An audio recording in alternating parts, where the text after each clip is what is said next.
Good morning. First, I want to thank everybody for having me here. I'm not a speaker by any chance. As you can see from my face, I'm a professional boxer, or I was. That's why I look like this. What we're trying to promote at the moment in the gym is mental illness. As most people know, Tyson Fury is probably the most famous person to come out and speak about mental illness. And this is a guy who's the heavyweight champion of the world. You know, he's rich, he's famous, and so I really take my hat off to him. I'm not a big fan of his boxing-wise, but, you know, to come out and say what he said, it gives everybody else hope. Another guy that everybody will know is Frank Bruno. Frank Bruno suffered with mental illness many years ago, and he's another guy that's come out and said it. I don't know if anybody remembers my old friend Errol Graham, one of Sheffield's greatest fighters. He's suffered for many, many years with mental illness. And he kind of masked it because of the fact that he was Errol Graham. When his boxing career finished, he got ill, and I recently went to see him in London, and it's a sad sight. So what we're trying to do in the gym at the moment, we're trying to promote, I don't know if it's up there, a thing called Be in Your Mate's Corner. Where that's not our logo, that's somebody else's logo, but we took it on board obviously because we're a boxing gym, and I thought what a great logo for us to take on board. So what we're trying to do now, we're trying to get the kids to talk about things. Since we've been doing that, we've kind of like opened a can of worms, because what's happened is, as well as training with the kids on a daily basis, we're saying to kids, you know, is everything all right at school, and is everything all right at home? Since we've been doing this, we've found a lot of problems. And it kind of like made me realise, why did we never do this before?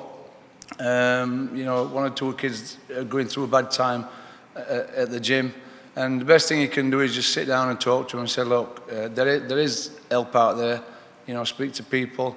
I recently had two friends of mine who were very good friends of mine. You know, they both left the house in the morning, and they both never came home. And it turns out both of them had mental illnesses. The close friends didn't know about, the family members did, but it's not something that you kind of like promote. We as professional boxers have to give this image off that we're tough and we're hard, and you know, that's the image that professional boxing requires. When really deep down inside, a lot of professional boxers are actually struggling, and once their careers do come to an end, they struggle even more, because it seems while they're actually boxing, they've got something to focus on. You know, they've usually got a date in mind. So it's all about focus. Once the career's over, you know, they've nothing to train for. You know, there's nothing to get up for in the morning. There's only 1% of professional boxers actually make enough money to actually retire and be comfortable. So a lot of the fighters have to get jobs. Like myself, you know, I started boxing at 16. And I continued boxing till I was 33. At 33, I finished boxing, and then I had to go and get a job. I'd never had a job, and I didn't know what it was like to get a job. I was unskilled, I didn't know anything. Luckily for me, I opened a gym. But it seems what happens with a lot of boxers, once the career's over, it's a spiral.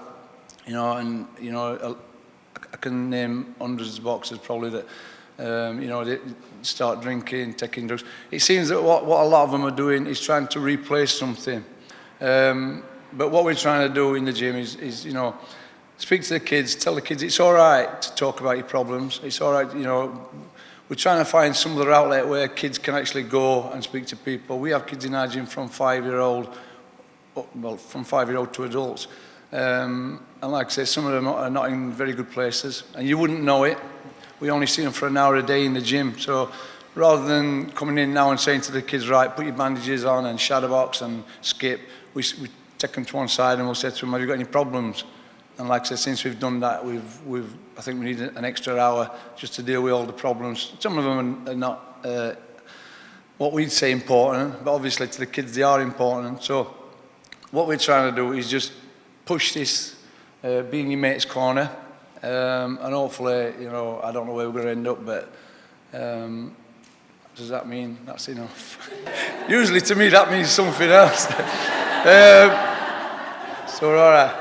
Anyway, like I said, there's a lot of people I know who in my industry, professional boxing and amateur boxing, try to give off this image that everything's all right, and a lot of the times it's not. There's probably people in this room, we've all been in bad places and dark places. I've been there myself 16 months ago. I had a really bad time.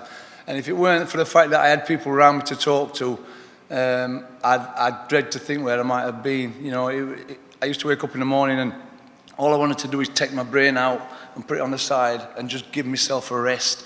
It seems that I was going to bed thinking about it, I was waking up, and during the day I was thinking about it, I was dreaming about it. And it actually tires you out. It physically and mentally tires you out.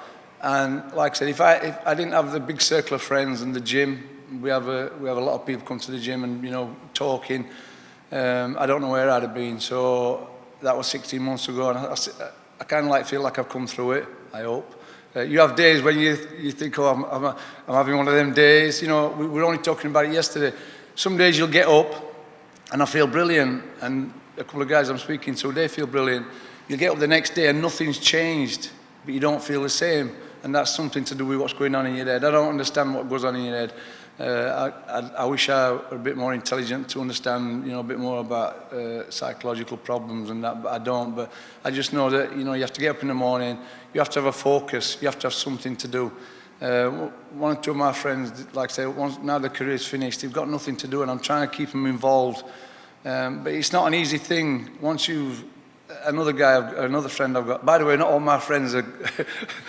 They're not all they're not all like that. I've got some normal friends, if that's what you want to call them. The guy I'm speaking about at the moment, he became champion. Once his career had finished, again he started drinking, taking drugs, looking for something, you know, to replace the adrenaline buzz that he'd had when he was boxing. And it's really hard. It's not easy to replace that. The problem he had, he's not capable of training other people. I tried to say to him, well, look, just because you can't box yourself, why don't you try and pass on your experience to other guys and help? But not everybody can do that. Like I say, me standing here now, my knees shaking because I'm scared. I'd rather fight Mike Tyson than stand up in front of people and talk. So this is not what I do. I can never fight, but actually to stand up in front of people and talk, it's not what you do. So the guy I'm talking about at the moment he's not the type of person that can train kids. So I'm actually worried about him because I don't know where he's going to end up. You know, he's got no qualifications, and I am actually worried about him. So I'm going to keep an eye on him and keep talking. And I think that's about it.